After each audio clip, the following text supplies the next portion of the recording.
Apa yang terlintas di benak teman-teman saat saya bilang bunga sakura? Bisa jadi top of mind yang ada di pikiran teman-teman adalah negara Jepang, betul? Tapi di video kali ini saya nggak akan nge-review tentang bunga sakura. Cuma memang masih ada hubungannya dengan negara Jepang. Karena yang mau saya review adalah sebuah buku yang berisi filosofi hidup yang bikin orang Jepang itu hidupnya bahagia dan panjang umur. Nah, seperti judul video ini, nama bukunya yaitu Ikigai, Rahasia Hidup Bahagia dan Panjang Umur Orang Jepang.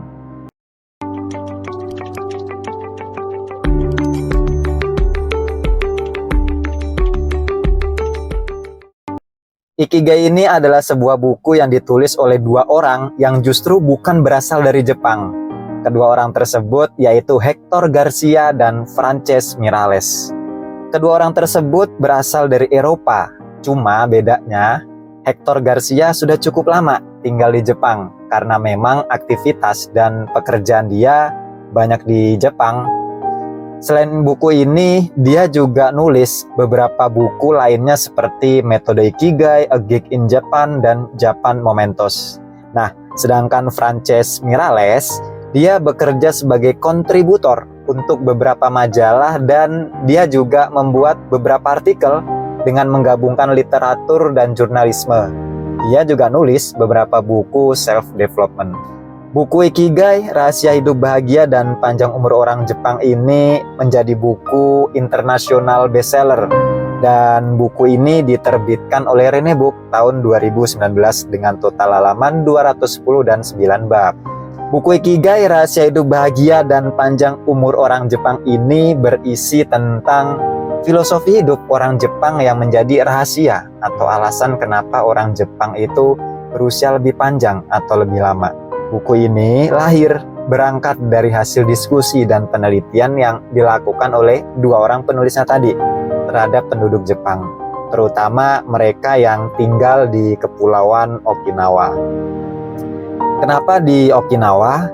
Karena Okinawa ini adalah salah satu wilayah di negara Jepang yang berupa kepulauan, di mana di daerah Okinawa ini banyak terdapat penduduk yang berusia di atas 100 tahun atau disebut centenarian. Nah, mereka tertarik untuk mengetahui lebih dalam apa sih yang membuat masyarakat Jepang ini memiliki usia lebih panjang dibandingkan dengan negara lainnya. Selain pola hidup yang sehat, makanan yang sehat, dan kehidupan di alam terbuka, ternyata penduduk Okinawa memiliki yang namanya Ikigai. Nah, penulis mendefinisikan nih Ikigai sebagai berbahagia dengan tetap menyibukkan diri. Tapi bagi orang Jepang sendiri, Ikigai ini didefinisikan sebagai alasan untuk bangun di pagi hari. Penduduk Okinawa selalu memiliki alasan ataupun tujuan yang jelas kenapa harus bangun di pagi hari dan menjalani setiap hari dengan penuh kebahagiaan. Setiap penduduk di Jepang, mereka sudah memiliki Ikigainya masing-masing. Jadi antara satu orang dan lainnya itu Ikigainya beda-beda. Nah, diagram dari Mark Twain ini bisa ngebantu untuk mengetahui tentang Ikigai. Jadi Ikigai adalah gabungan dari keempat hal: gairah, misi, pekerjaan, dan keahlian. Apa yang kita sukai, yang dunia butuhkan, kita dibayar untuk apa, dan apa yang jadi keahlian kita. Kalau ada beberapa di antara kita yang mungkin seperti kehilangan arah nih dalam menjalani hidup ini, merasa kita sibuk atau banyak aktivitas, tapi kok belum bahagia, atau bahkan sering mempertanyakan apa arti hidup ini, bisa jadi karena kita belum menemukan Ikigai kita. Menurut orang Jepang, setiap orang itu sudah memiliki Ikigainya masing-masing. Mereka sudah membawa Ikigai itu dalam diri mereka. Cuma beberapa di antaranya sudah menemukan dan beberapa yang lainnya masih terus mencari. Maka tugas setiap individu adalah menemukan Ikigai tersebut atau menemukan Ikigai yang tersembunyi dalam diri mereka masing-masing. Dan memang untuk bisa menemukan Ikigai ini butuh kesabaran dan ketelatenan. Nah, di dalam buku ini dijelaskan juga nih gimana caranya untuk bisa membantu menemukan ikigai, yaitu dengan cara temukanlah flow atau arus dalam segala hal yang kita lakukan. Yang dimaksud flow di sini adalah saat kita ngelakuin sesuatu, kita itu benar-benar fokus dan mengalir. Kita benar-benar menikmati apa yang lagi kita lakuin. Misalnya saat kita lagi baca buku, katakanlah jam 6 pagi, kita baca bukunya, terus tanpa kita sadari waktu sudah menunjukkan jam 10 atau jam 12 siang malahan. Dan kita baru sadar kalau kita belum sarapan dan mandi. Nah, bisa jadi ikigai kita adalah yang berhubungan dengan dunia literasi, karena kita bisa begitu menikmati proses dari membaca buku tersebut. Atau misalnya lagi nih, saat kita lagi masak, ya, karena kita begitu menikmati proses masak tersebut, tanpa kita sadari, waktu sudah lewat nih beberapa jam. Nah, kita begitu tenggelam dalam aktivitas yang kita lakuin. Kita betul-betul menikmati momen saat ini dan di sini.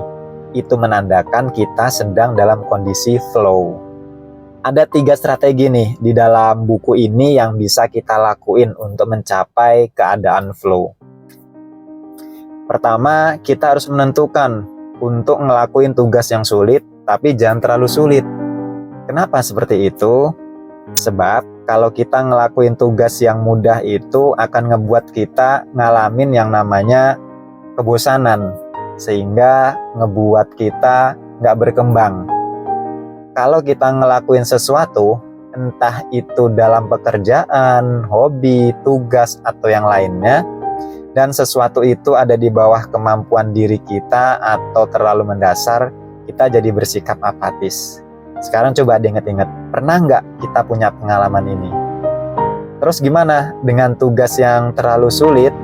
Nah, kalau tugas itu terlampau sulit, yang terjadi justru kita nggak akan bisa nyelesainnya, karena ada jauh di atas kemampuan kita. Malah bisa jadi berujung frustasi atau depresi. Nah, jadi jalan tengahnya adalah lakuinlah sesuatu yang selaras dengan kemampuan diri kita, tapi berada di atas sedikit. Misal nih, kemampuan kita ada di level 6, lakuin sesuatu yang itu ada di level 7. Dengan cara seperti ini, kita bisa mengalir karena kita sedang men-challenge diri kita, menikmati perasaan menantang diri kita, sehingga kita ingin menyelesaikan tantangan itu sampai dengan akhir. Strategi yang kedua, milikilah sasaran yang jelas dan konkret. Sasaran yang jelas dan konkret itu akan ngebantu kita untuk bisa menciptakan kondisi flow. Kenapa? Karena udah tahu apa yang jadi sasaran kita, keterampilan apa yang dibutuhkan, tahu gimana cara ngelakuinnya, tahu seberapa baik kita bisa ngelakuinnya, tahu kemana kita harus pergi. Selain penting untuk punya sasaran yang jelas dan konkret, kita juga harus tahu gimana cara meninggalkannya. Ketika perjalanan sudah dimulai, fokus pada apa yang dijalani. Kita harus ingat apa tujuan kita tanpa terobsesi dengannya. Penting untuk memiliki kompas yang bisa menunjukkan arah daripada memiliki peta. Dengan memiliki kompas, kita tahu gimana cara menavigasi dunia ketidakpastian. Sebaliknya, saat tujuan atau sasaran kita nggak jelas, kita akan ngalamin kebingungan. Energi dan waktu kita akan terbuang sia-sia. Begitu juga dengan keinginan yang terlalu obsesif untuk mencapai sasaran, akan ngebuat kita tertambat pada tujuan itu. Dan malah kita nggak gerak-gerak, nggak kunjung bekerja, kita jadi mengabaikan prosesnya. Dan strategi yang ketiga, konsentrasilah pada satu tugas.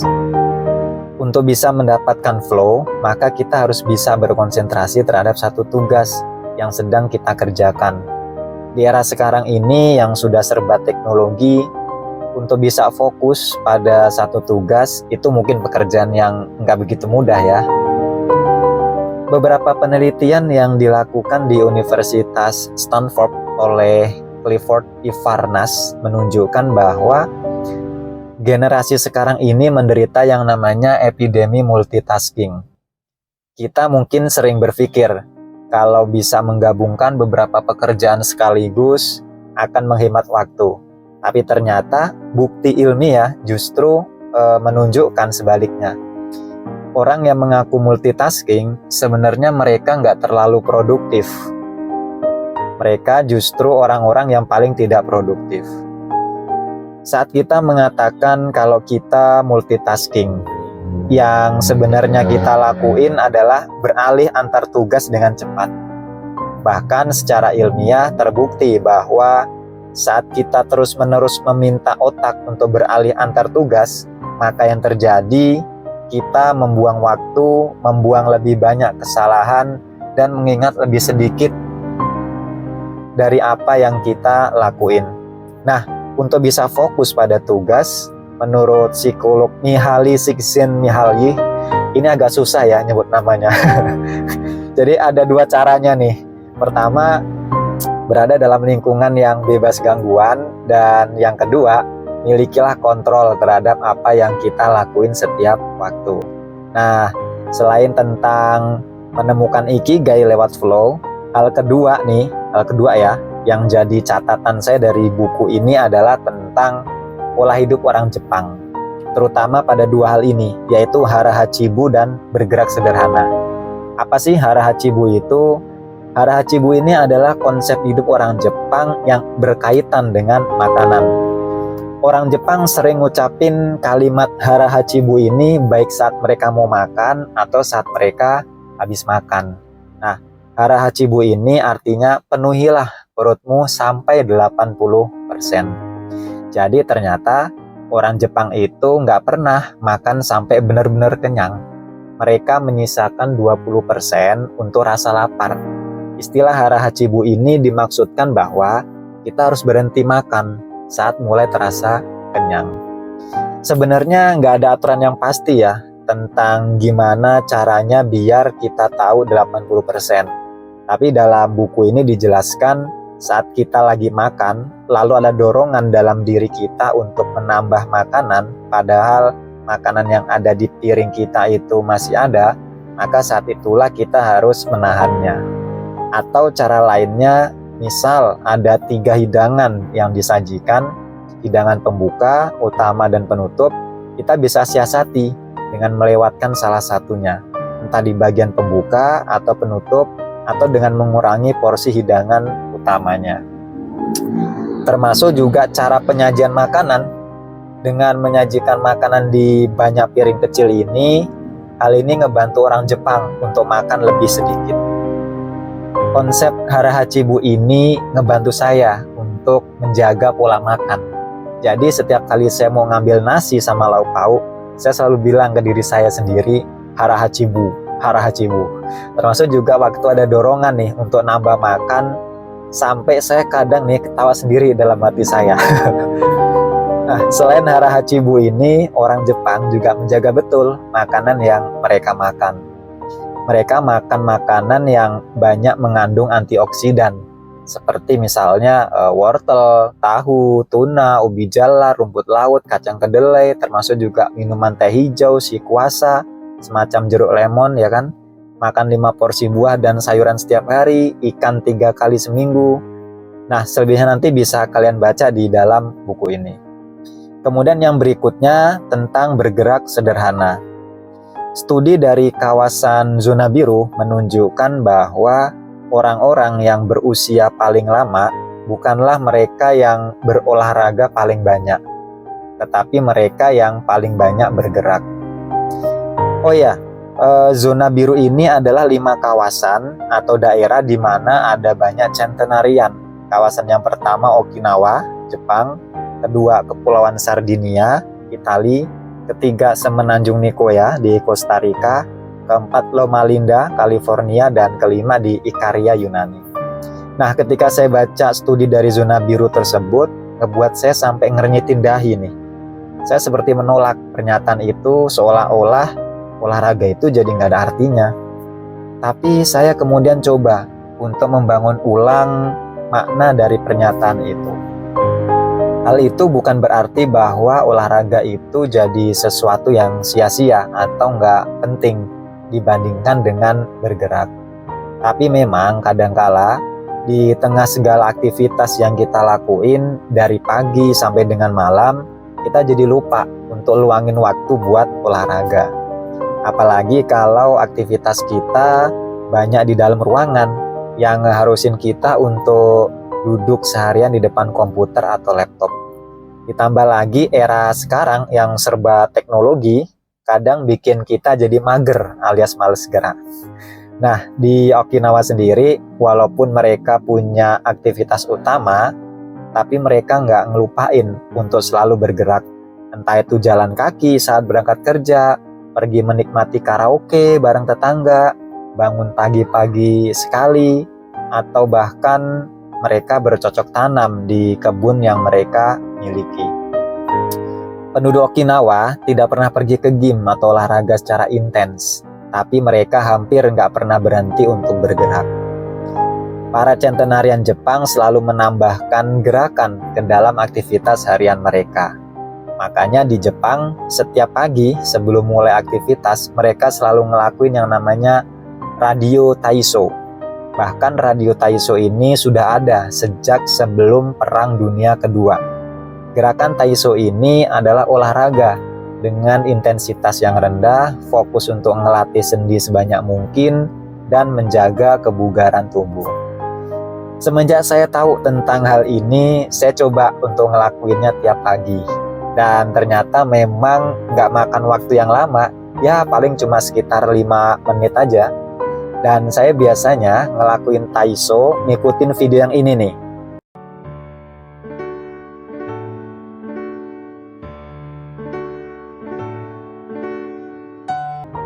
Nah, mungkin ini bisa jadi referensi buat teman-teman sekalian yang cuma punya waktu sedikit ya buat olahraga. Selain Taisho, di dalam buku ini juga dijelaskan beberapa gerakan-gerakan yang berasal dari bangsa timur serta panduan untuk ngelakuin gerakannya. Mudah-mudahan bisa jadi alternatif untuk ya beberapa dari kita yang agak nggak mudah ya untuk luangin waktu buat olahraga. Itu tadi review buku Ikigai, Rahasia Hidup Bahagia dan Panjang Umur Orang Jepang. Kalau tertarik bisa beli bukunya di Gramedia, harganya sekitar 90.500. Terima kasih buat yang udah nonton video ini. Semoga review buku Ikigai, Rahasia Hidup Bahagia dan Panjang Umur Orang Jepang ini bermanfaat. Jangan lupa subscribe, like, share, dan komen video saya ini. Sampai ketemu di video-video saya, video review buku saya berikutnya. Sehat selalu, bahagia selalu. Sampai jumpa. Assalamualaikum.